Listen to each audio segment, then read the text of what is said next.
Bom, um dos aspectos mais interessantes a ser destacado da trajetória, da obra do Michel Louvi,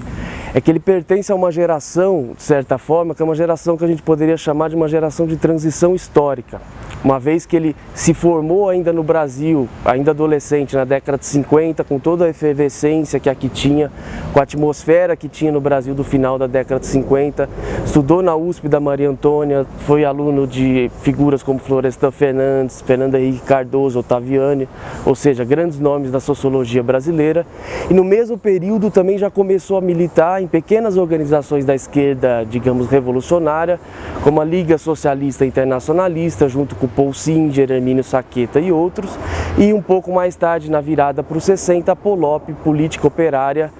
junto também com Paul Singer, com os irmãos Sader, Rui Mauro Marini, dentre outros. Bom, nesse período, Michel Louvi então viveu todo esse período de efervescência que teve aqui no Brasil e foi para a França no começo da década de 60 para estudar com Lucien Goldman, que era um sociólogo com o qual que ele descobriu ainda no Brasil e com o qual ele queria estudar, porque para ele era um sociólogo que abria, digamos, uma perspectiva para uma sociologia crítica marxista, ao mesmo tempo uma sociologia com possibilidade de trabalhos acadêmicos, etc., e também marxista, sem abrir mão de uma perspectiva marxista. Foi com Goldman, então, que ele fez em Paris a tese de doutorado dele sobre o Jovem Marx, que é um livro muito importante, foi recentemente reeditado pela Boitempo, e é um livro até hoje muito lido. Então, essa seria, esse momento, a primeira fase, talvez, que a gente poderia dizer, da trajetória do Michel Louvi. Uma fase que, então, começa aqui no Brasil, no final da década de 50, quando ele tinha seus 20 e poucos anos, e se estende na França. Ele passa um período em Israel, ele é de origem judaica, como sabemos, passa um período em Israel entre 64 e 68, volta para a Europa, dá um ano de aula em Manchester e depois, em 69, volta definitivamente para Paris. E lá em Paris ele vive também toda a atmosfera que se criou a partir da onda pós-68. Uma atmosfera essa na qual se começaram a emergir e a crescer diversas pequenas organizações também da esquerda revolucionária, tal como a Liga Comunista Revolucionária, que é uma pequena organização a qual Michel Louvi, desde que chegou em Paris, se juntou a ela, que era uma organização dirigida por jovens que tinham participado ativamente de 68, tais como Daniel Ben Said, Alan Krivine e outros,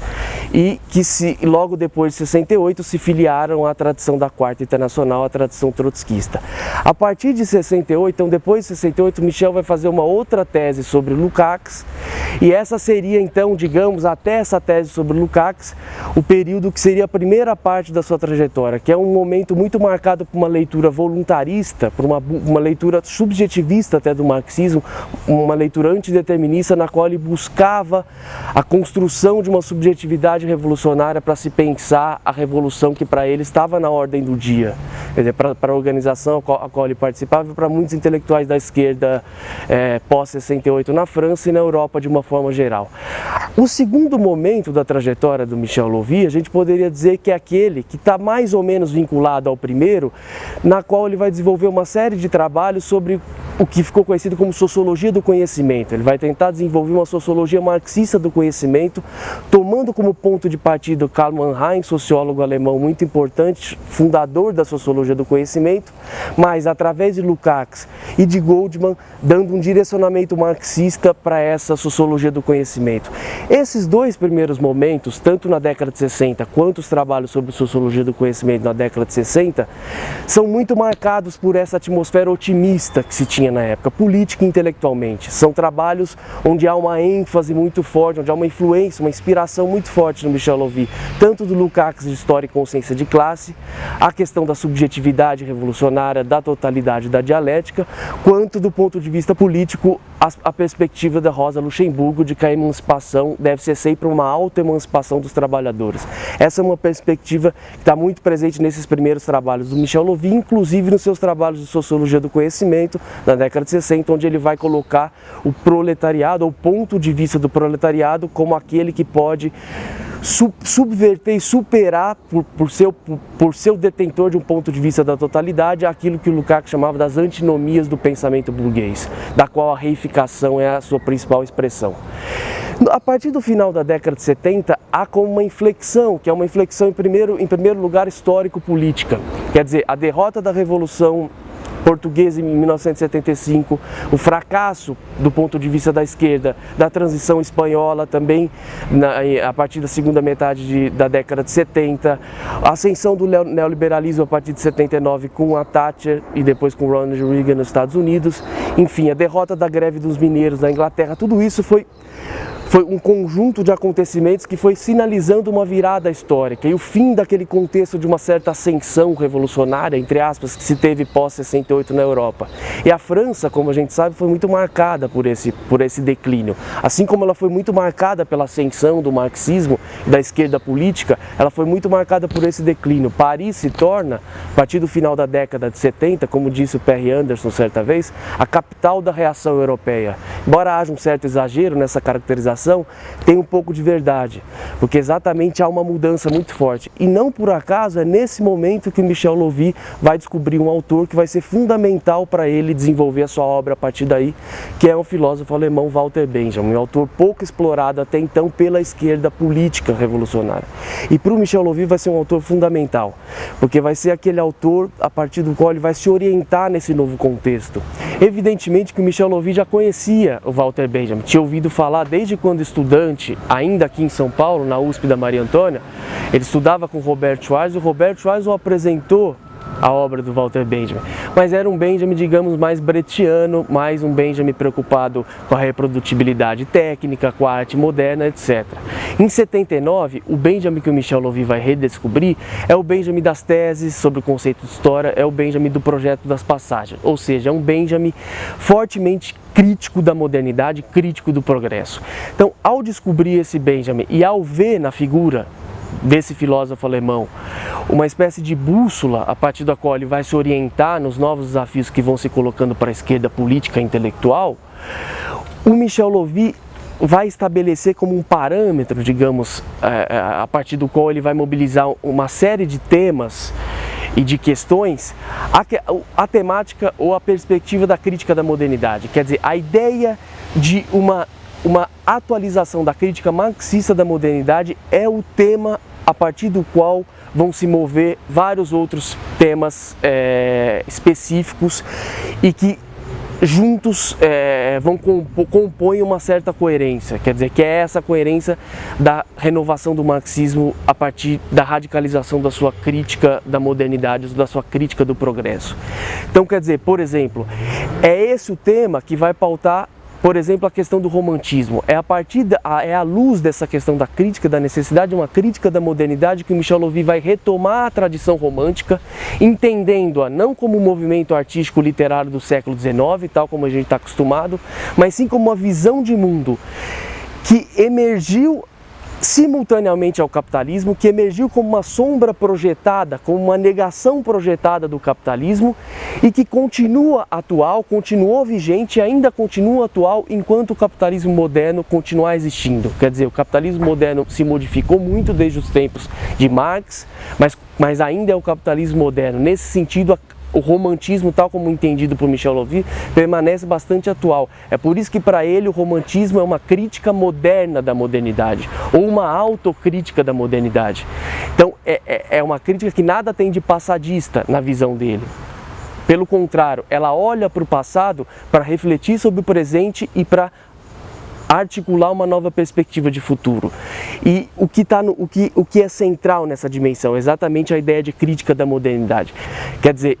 o Walter Benjamin vai gerar um impacto não só do ponto de vista teórico, político, intelectual, mas também temático, vai abrir novos horizontes que o Michel Louvi vai passar a explorar até então, a partir de uma perspectiva ainda marxista, mas cada vez mais heterodoxa. Por exemplo, o primeiro trabalho, que é um trabalho acadêmico, porque também é o primeiro trabalho que ele faz num grupo de pesquisa de sociologia da religião, ao qual ele se integra também a partir da virada para a década de 80, esse primeiro trabalho vai ser sobre os intelectuais judeus messiânico-libertários, ou marxizantes, como ele chama, da Europa Central do início do século, antes da Shoah, antes da ascensão do nazismo. Esses intelectuais, para ele, dentre os quais o Walter Benjamin é central, vão compor, segundo Michel Louvi, uma nova visão da história, tingida de um certo messianismo messianismo judaico, de uma certa concepção libertária. E também, no caso do Benjamin e de alguns outros, como Lukács e Ernest Bloch, de um certo marxismo heterodoxo, vai surgir daí uma nova visão da história que é fundamental para repensar uma série de acontecimentos históricos e para repensar, inclusive, a própria tradição revolucionária do passado à luz dos desafios do presente. Então, Benjamin vai ser fundamental. E é a partir do Benjamin também, dos estudos sobre esses intelectuais judeus, que vão se originar na trajetória e na obra do Michel Louvi, os estudos sobre o romantismo, sobre a questão do romantismo, depois a apropriação que ele faz um pouco mais tarde do diagnóstico weberiano da modernidade, que ele vê como uma crítica da modernidade, inclusive ele vê a possibilidade de uma leitura anticapitalista do Weber, que vá além do próprio Weber, que seja, em outras palavras, uma apropriação dialética do Weber, de alguns aspectos do diagnóstico weberiano da modernidade, dentre os quais se destaca, o que é o título do livro dele, também recentemente publicado aqui pela Boitempo no Brasil, a famosa alegoria da gaiola de aço, na qual Max Weber faz uma crítica ao processo de burocratização, ou mesmo de reificação, como vai chamar o Lukács, da ascensão da racionalidade instrumental, que seria uma das consequências desastrosas, inclusive para um liberal como Weber, do ponto de vista das liberdades individuais. Então, para o Michel Louvi é possível até mesmo o resgate desse diagnóstico crítico weberiano. E mais tarde, é a partir dessa perspectiva que ele vai se engajar na questão ecossocialista. Exatamente porque a questão ecossocialista é uma questão concreta que traz todos esses elementos que já estão lá na obra do Benjamin, que o Michel Louvi vai desenvolver em um novo contexto. Quais sejam, por exemplo, a crítica do progresso, a crítica das concepções modernizadoras ou do desenvolvimento, que são próprias dessas concepções do progresso. O ecossocialismo, de certa medida, vai ser um parâmetro concreto a partir do qual Michel Louvi vai resgatar todos esses elementos para dialogar diretamente aí com questões eminentemente contemporâneas que dizem respeito à crise ecológica e à própria crise civilizatória como um todo que a gente vive. É com a questão ecossocialista que ele vai bater muito forte na tecla de que é necessário radicalizar a ruptura do marxismo com a civilização capitalista moderna, industrial, como ele chama. E isso vem desde lá do Benjamin, passa pela questão do romantismo, porque a questão do romantismo do Michel Louvi, ela se articula também a uma nova visão da história, quer dizer, são elementos do passado que são resgatados no presente a fim de se buscar um novo futuro. Esse seria o que ele chama de um romantismo revolucionário. Então essa seria, a partir da virada para a década de 80, o terceiro e o que eu reputaria o mais importante momento da trajetória do Michel Louvi, que é o momento em que a obra dele ganha uma dimensão mais problematizadora e mais propriamente atual. Enquanto os dois primeiros momentos estavam muito marcados por um certo fla-flu doutrinário, na medida que era um momento de luta, de afirmação do marxismo em relação às outras formas de pensamento social, as outras formas de reflexão sobre a sociedade, era um momento de afirmação de que o marxismo era um ponto de vista potencialmente superior. Nesse terceiro momento, a obra do Michel Louvi ganha um aspecto mais problematizador, um aspecto que o próprio marxismo passa a ser mais problematizado a partir de um diálogo crítico e franco e aberto também com outras formas de crítica da modernidade, de crítica do capitalismo, como as críticas anarquistas, o surrealismo e toda uma série de componentes que o Michel Louvi vai tentar integrar para oxigenar o marxismo à luz daquilo que Walter Benjamin chamava do tempo de agora. É essa ideia da crítica da modernidade também, além do romantismo, que vai pautar a valorização das utopias religiosas, que em geral são profundamente críticas da modernidade ou da secularização moderna, tal como a gente a conhece, que vai também estimular ele a própria questão do ecossocialismo, que é uma questão concreta que impele a necessidade de uma radicalização da crítica da modernidade. Ou seja, são diferentes temas que vão aparecendo na trajetória do Michel Louvi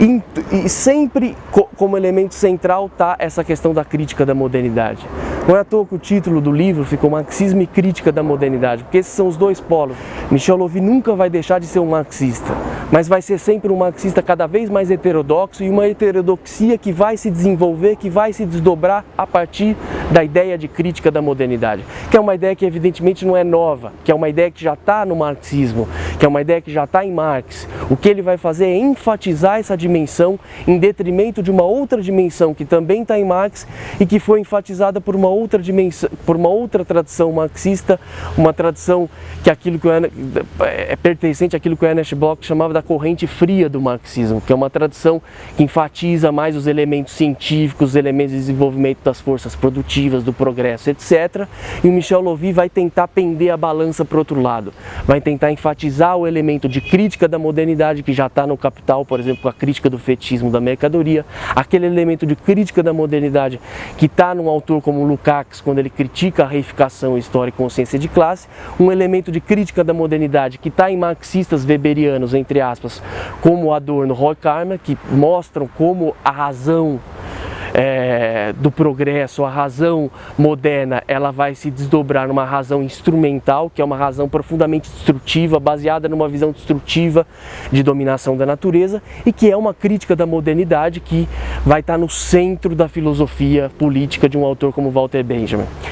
E Walter Benjamin vai ser talvez o autor que vai levar mais adiante essa dimensão, ao ponto que ele pode ser considerado inclusive uma espécie de precursor da perspectiva ecossocialista. Porque no Benjamin essa crítica da modernidade se desdobra numa crítica radical dos fundamentos filosóficos que dão base para essa concepção de modernidade, digamos, por exemplo, que um autor como Habermas defende. E o que é essa base filosófica? É exatamente a concepção do progresso, a concepção de algum elemento, seja o desenvolvimento das forças produtivas, seja as formas de diferenciação das esferas sociais, como dizia Weber, mas é a busca de um elemento que pautaria um progresso mais ou menos inevitável das sociedades modernas, seja um progresso de uma modernidade mais liberal, seja um progresso na direção de uma modernidade socialista. O Benjamin questiona isso a fundo. Ele diz que se há possibilidade, e há para ele, de uma modernidade alternativa, ela deve ser construída, e ela deve ser construída em ruptura, claro que uma ruptura dialética, que retoma alguns aspectos importantes da modernidade, como a liberdade e etc., mas que radicaliza essa ruptura com as bases filosóficas que dão sustentação para essa concepção da modernidade. Sem a ruptura com essas bases filosóficas, dificilmente, já para o Benjamin e eu diria para o Michel Louvi, a gente vai conseguir chegar àquilo que todos nós queremos, digamos assim, nós da esquerda política e intelectual, que é uma nova concepção do marxismo, uma concepção aberta e uma concepção que faça do marxismo, que retome a perspectiva originária do marxismo como teoria crítica do capitalismo. Enquanto teoria crítica do capitalismo, uma teoria que se renova, que se atualiza a partir das transformações do próprio capitalismo e a partir das transformações das formas de resistência ao capitalismo. E não o marxismo entendido como um sistema fechado, um sistema filosófico fechado, já bem montadinho, que explicaria tudo a qualquer momento e a qualquer hora. Pelo contrário, o marxismo deve a sua atualidade à sua condição de se renovar permanentemente, sob pena de um certo ostracismo ou de um dogmatismo que é tudo que nós não queremos e acho que nós não precisamos hoje. Acho que um autor como Michel Louvi, por mais que se possa discordar de algum aspecto ou outro da obra dele, ele nos lega aspectos muitíssimo importantes para essas tarefas, que serão tarefas para as novas gerações, eu acho. E acho que o grande mérito do Michel Louvi é exatamente nos oferecer um repertório a partir do qual a gente vai poder desenvolver não uma nova teoria crítica, mas desenvolver uma teoria crítica à altura, teoria crítica do capitalismo à altura do nosso tempo. Acho que isso é o mais interessante do Michel Louvi, inclusive porque ele é um dos poucos autores que pode ser lido, inclusive, contra algumas de suas próprias conclusões. É um autor que nos dá elementos que nos fazem refletir, às vezes de uma forma que a gente pode até questionar uma ou outra coisa que ele mesmo diz. Acho que isso é muito interessante, sobretudo no momento de reconstrução do marxismo crítico, como é o momento que a gente vive hoje. Em 2001, por exemplo, ele escreveu junto com o norte-americano Joel Covel o chamado primeiro Manifesto Ecossocialista Internacional, que é um manifesto ecossocialista onde eles demarcam posição, quer dizer, o que é o eco, qual o ponto de partida do ecossocialismo, tal como eles colocam nesse manifesto, que Michel Louvi vai desenvolver em alguns dos seus textos. O ponto de partida é que o capitalismo é um sistema profundamente destrutivo.